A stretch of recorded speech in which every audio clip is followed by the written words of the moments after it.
Hi folks, Hugo Rivera here with HugoRiveraFitness doing another Facebook Live this Friday, covering a fitness topic and then answering some of your questions. Hope everybody's doing awesome. I just finished training probably like 30 minutes ago, so was able to go ahead and get a post-workout meal in and then set up all this stuff so that I could be here on time.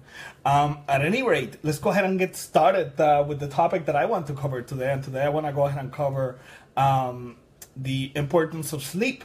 Because, I mean, a lot of people, I think they miss the boat when it comes to that, and they do a good job with the training, they do a good job with the nutrition and supplementation, but they're missing out on sleep.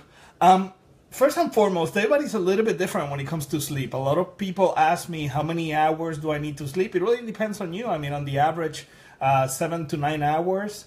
It's kind of like the average over there, and that varies widely. I know people that can operate with 5 hours of sleep very well, and they don't fall asleep throughout the day, and they're super energetic and super pumped up. Other people need 9 hours, so it really depends on your physiology. Depends on your diet too. One thing I notice is that when you go ahead and lower carbs and you're getting ready for a contest, for example, your sleep requirements increase. So that's another consideration to consider. And you know, if you're being very stressed at work as well, your sleep requirements may increase a little bit. So, you know, suffice it to say, definitely try to get in at least 6 hours of uninterrupted sleep every single night. And if you're missing some sleep, what I like to do if I'm missing sleep during the week is that I like to go ahead and catch it up over the weekends, okay? Or I may go ahead and take a nap, you know, on the days that that I can go ahead and do that, okay? So these are ways that you can go ahead and get the sleep. And one thing that is really important is to try to get a routine to where, you know, after a specific time during the day, perhaps you shut down the computer, perhaps, you know, you kind of like start slowing down your brain. With me, to be very honest with you, I mean, I can just hit the sack and I just fall asleep. That's it. I'm just like that. I mean, I even trained myself to be able to sleep sitting down on an airplane, which is a really cool thing if you're going from the US to Europe frequently. So that's a nice skill to have. But not everybody's like that. So, I mean, you know, just try to kind of like relax, maybe take like 90 minutes to go ahead and start relaxing during the day. And, you know, then you try to get your sleep that way. Because if you get into the habit of watching TV till, say, I don't know, midnight or whatever, and then it takes you an hour to fall asleep, and you fall asleep at 1 o'clock, and then you wake up at, say, 5, well, you didn't get that much sleep. How do you know if you're sleep deprived? The way to know if you're sleep deprived is basically, very simple. If you're falling asleep throughout the day, when you sit down or when you're trying to get some work done, you're definitely sleep deprived, okay? So no big science here. If you're experiencing that, definitely you need to make it a point to get extra sleep, all right? So like I said, if it's not going to be during the weekdays, definitely do it during the weekends. And remember, you know, if you're taking stimulants like caffeine and stuff like that to get past the sleep deprivation, that's all fine and well during the week. But during the weekend, make sure to go ahead and catch on that sleep, because if you don't catch up on sleep, eventually it's going to catch on with you. It's going to catch up with you, and you're going to burn out, okay? You're going to suffer from adrenal gland failure, and that's going to go ahead and lead to a plethora of other issues, such as, you know, reduced thyroid, which in turn it lowers your metabolism, and furthermore, you're going to increase your cortisol levels, which is your adrenal stress hormone, and as a result, this hormone makes you retain fat. It burns your muscle, and, you know, it has a whole bunch of other bad side effects, such as decreased insulin sensitivity, meaning that your body can no longer assimilate the carbs properly. It also, you know, it could go ahead and aid into hardening the arteries, and a whole bunch of bad stuff that you don't really want in your life, to be very honest with you. So it's really important to keep cortisol levels low. And the best way to keep cortisol levels low is, one, you get the sleep that you need, and like I discussed at the beginning of the video, everybody has different requirements. 2, you keep your training session short. I've talked about this a lot. I've talked about the fact that 45 minutes, you know, it should be the top amount of time that you spend in the gym. That's about it, you know. After 45 minutes, your cortisol levels begin to go up. Not a good thing. and your testosterone levels go down, which is even worse. So, keep your training, like I said, short. And then when it comes to nutrition, follow a 40-40-20 plan. 40% carbs, 40% proteins, and 20% fats. It's a great baseline diet. It's a great way to go ahead and get started. And in my website, HugoRivera.net, I have plenty of sample diets. And of course, you go ahead and get all the diets over here in the books. Body Sculpting Bible for Men and the Body Sculpting Bible for Women. And it has a whole ton of recipes as well, put together by an awesome French chef. And all the recipes are 40-40-20, which is really, really cool. And I get incredible emails from my clients basically saying how much they love the recipes. So definitely follow the good diet. And also, of course, the books go ahead and talk about the training as well, and it talks about the supplementation, and it talks about the need for rest and recovery, like I'm talking right now, in addition to goal setting, mindset, exercise execution, you name it. Everything is on the books. That's why it's called the Body Sculpting Bible collection of books. That's what Bible means, right? Anyways, one for men and one for women. So I took care of both people there, both genders. Anyways, with that said, super important, like I say, to get some sleep, because again, if you're not getting that sleep, a whole bunch of other issues are going to occur, okay? If you're looking to gain muscle and lose fat, that's going to be crippled, all right? And it's very hard to go into the gym without energy because you miss sleep, right? That's just out of the question. In fact, you can get injured much more easily if you don't get sleep, and I know this for a fact because it just looks like the joints, they didn't get the amount of hormonal activity that they need at night when you're sleeping, because when you're sleeping, you go ahead and release a whole bunch of good hormones, like testosterone, growth hormone, you name it, a whole bunch of hormones that repair your body. And if you don't get that repair and you go back to the gym to break down more muscle tissue, I'm telling you, your joints are going to be stiff. You're just not going to be into it, It's going to be really, really tough for you to be able to get a good workout. So as a result, it's hard to gain muscle if you cannot get a good workout in, obviously. So that's that. And like I said, the carbohydrate utilization goes down as well. So this is not a good thing. Furthermore, there's increased cravings, because it's super interesting what happens. But when you don't get enough sleep, your body starts kind of like putting itself into a kind of like asking you for more food, right? Because it didn't get the sleep that it needed, so it didn't get the recovery. So it's almost like it's a defense mechanism to go ahead and make sure that you fuel it a little bit more. So you can start getting all sorts of increased cravings, namely carbohydrate cravings, to be quite honest with you, which makes it difficult for you to go ahead and lose fat, okay? Let me go ahead and see something here. 1 second. They changed something here. I'm trying to see, because I saw kind of like a question come in, but I don't see it now. Let me go ahead and check on my computer if I see any questions, because I could swear that I saw one come in. 1 sec. Now I don't even see myself in the computer. I think Facebook changed a few settings over here, so bear with me for a sec. In the meantime, I'll just go ahead and keep on talking. The other problem with not getting enough sleep, definitely a weakened immune system. If your immunity is low, guess what? You're going to get sick. And when you get sick, what happens? You cannot train.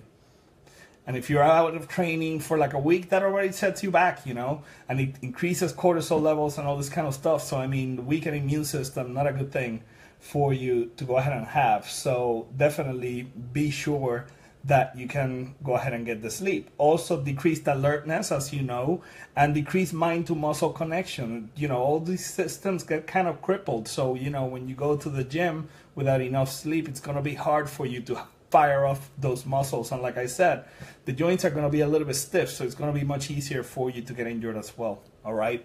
Let me see if I can see any question here via my computer. Let's see. Yep, it's a whole bunch.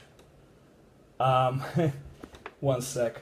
So Christian says, hello Hugo, happy Friday. Happy Friday, Christian. Christian is awesome, one of my clients, serving the awesome police force. So thank you for your service, Christian. You're awesome. Who else do we have here? Karina says, hello, you should be my trainer. Awesome. I'll be happy to. Just go ahead and PM me. Shoot me a PM and we can go ahead and discuss coaching. I do coaching for everybody all over the world, actually. I do it online, and basically, you know, we get on the phone, we discuss your goals. I go ahead and set up your training, your nutrition. Typically, my coaching packages, they last for a whole year, actually. And you know, and I touch bases over the phone with everybody. I'm super hands-on, and I'm definitely staying on top of pretty much everybody. And all my clients will attest to the fact that the minute that I get a question, I immediately take care of it, you know, within 24 hours, typically. If it's a weekday, if it's a weekend, it's, you know, it typically waits till Monday, unless I'm online. If I'm online, I will go ahead and answer anything. But definitely shoot me a PM, Karina. We can go ahead and talk about that. What else do we have here? Let's see. I would love to know why my iPad is not showing questions, which really kills me. But anyways, let's see. What else?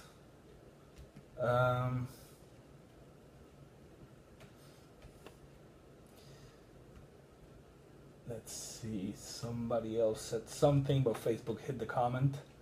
One sec. Hello, Hugo. That's from Farhan. Hey, Farhan. How are you, man? Okay, cool. So, moving on. Let's see. What else we have? Yeah, okay. So, no sleep. It will harden your arteries too. Okay, and I'm looking at my notes over here. It'll harden your arteries too because, like I said, you know, increase cortisol levels. So, you know, more risk of a heart attack, right? And furthermore, this is kind of interesting. The University of Connecticut actually found that there might be a connection between breast cancer and hormone cycles disrupted by late night light. Okay, so basically what happens is that melatonin, which is secreted at night, apparently it triggers a reduction in estrogen levels. Now estrogen, when in excess, is highly carcinogenic, meaning that it can go ahead and cause cancers. Okay, too much estrogen, bad thing. Okay, estrogen, like any other hormone, it needs to be in balance. So when it's out of balance and it's too much, it can go ahead and create all sorts of cancers, including breast cancer, obviously. And apparently what happens then is because melatonin is no longer produced in the amounts that it typically is produced when you go to bed at night, then, well, guess what? You increase your chances of cancer because now, you know, melatonin is not going to be there to kind of like normalize the estrogen levels, right? So that's very interesting, to be honest, and upsetting too. What else did I miss? Let me see. Oh yeah, this is a big one. Depression and irritability. Okay, because lack of sleep also causes depletion of neurotransmitters in the brain that are in charge of regulating your mood. So that's why a lot of people, when they don't get enough sleep, you know, they're kind of edgy and they're kind of like pissed off, and you know, they get set off pretty easily because of that. And obviously too, I mean, if your body is really begging for sleep, that's just like annoying, you know. So when any little thing happens, it just kind of sets you off. Okay, so again, can't emphasize enough the importance of sleep over here. So definitely be sure to go ahead and make the time every single day to go to sleep. Okay, like I said, try to create a routine, right? If you want to go to bed at 11 o'clock, then make sure that perhaps at 10 you stop watching TV or you stop, you know, reading the iPad and things like that. Try to get into a routine, you know, where you perhaps you do some meditation or you know, maybe you read some book or something like that, you know. And in that manner, you start getting ready for the night, and you start kind of like relaxing and winding down. Because if you're not winding down, well, you're going to be all jazzed up. The worst thing you can do if you want to go ahead and go to sleep at 11 o'clock, for example, is to have a leg workout at 10. Let me go ahead and mention that too. If you work out too late, you're going to just jazz up your nervous system like crazy, okay? So it's going to make it hard for you to go to bed. So again, for somebody like me, believe it or not, I'm messed up enough to where I can go ahead and have a leg workout at 10 o'clock. Let's say I finish it at 10:30, 10:40. I'll have my post-workout meal. I'll shower. I could probably be sleeping by 11:15. Kid you not. Just because, I don't know. I just like get in the zone. I know I need to sleep and it's like, poof, I'm out. you know. So it's kind of like sleep on demand. But anyways, yeah, but if you're not like that, definitely don't get the leg workout at that time, because otherwise you're going to be wired up for the rest of the night. And obviously, just obvious, if you take some stimulants late at night, that's going to go ahead and prevent you from sleeping too. Okay, so you got to be careful. And everybody's different when it comes to the stimulant stuff. Some people can go ahead and take some stimulants at 8 o'clock and be in bed by 11. Other people cannot. So you have to kind of like try out things and, you know, ascertain how your body reacts to things, okay? And just kind of like take mental notes of how your body is, and, you know, and act accordingly, all right? So anyways, that's pretty much everything that I wanted to go ahead and cover today. I figured I wanted to go ahead and cover this whole topic of sleep because I think it's really neglected. I think a lot of people, like I said, you know, they pay attention to their supplements, their training and nutrition, and sometimes they kind of like forget about the whole sleep stuff. So that's a bad thing. All right. But anyways, let me go ahead and see if I have any questions here. Again, I cannot see the questions via my iPad. So if I missed you, I really apologize. What I'll do is that I'll go ahead and take a look once I post this video, and anything that I see that that was posted and that I didn't answer live, I'll definitely go ahead and answer it over the comments, okay? Because I want to make sure that I take care of all of you. So let's see. Do I have anything new? According to Facebook, I don't have anything new right now. So I think a lot of people definitely got already ready to go for the weekend, so which is totally cool, Labor Day weekend and stuff. So definitely, everybody have a happy weekend. You know, thank you for coming over here to go ahead and watch my live and participating. I appreciate all of you. And as always, you know, make sure that you take care and train hard. Bye bye.